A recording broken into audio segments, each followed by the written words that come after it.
Once upon a time in a quaint village, there lived a curious young girl named Eliza. Eliza was known far and wide for her love of asking questions.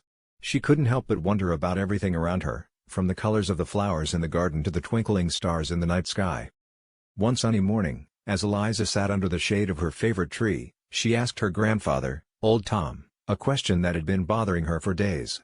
"Grandpa," she said, "how can we be sure of what's real and what's not?" Old Tom, with his wise, wrinkled face, smiled at Eliza.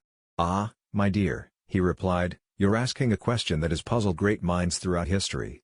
He leaned in closer and whispered, "But have you heard of a man named René Descartes?" Eliza shook her head, eager to learn more. Old Tom began to tell her a story. Long ago, René Descartes was a thinker, just like you. He wondered about everything. One day, he realized that he could doubt everything: the world around him, his own body, even the existence of a mischievous squirrel that often stole his nuts. Eliza giggled at the thought of a squirrel playing tricks on such a great thinker. Old Tom continued, "Descartes thought, and then he reached a profound conclusion. He said, 'I think, therefore I am.' What he meant was that even if he doubted everything, he couldn't doubt the fact that he was thinking. And if he was thinking, he must exist."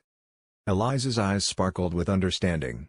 "So, Grandpa, if I'm thinking about these questions, it means I exist too?" Old Tom nodded proudly. "Exactly, my dear. You see, no matter how many questions you ask or doubts you have, the fact that you are thinking about them proves your existence. It's like a little light inside you that always shines." Eliza smiled, feeling a sense of clarity she had never experienced before. She realized that her curiosity was a beautiful part of who she was, and it made her feel more connected to the world around her. From that day on, Eliza continued to ask questions and explore the mysteries of life. She knew that, just like Descartes, her thoughts were her guiding star, reminding her that she was here, in this wonderful world, experiencing the magic of existence. And so, the story of a curious young girl named Eliza, and the wisdom of a grandfather named Old Tom, taught the villagers that sometimes, the simplest questions could lead to the most profound discoveries about themselves and the world they lived in.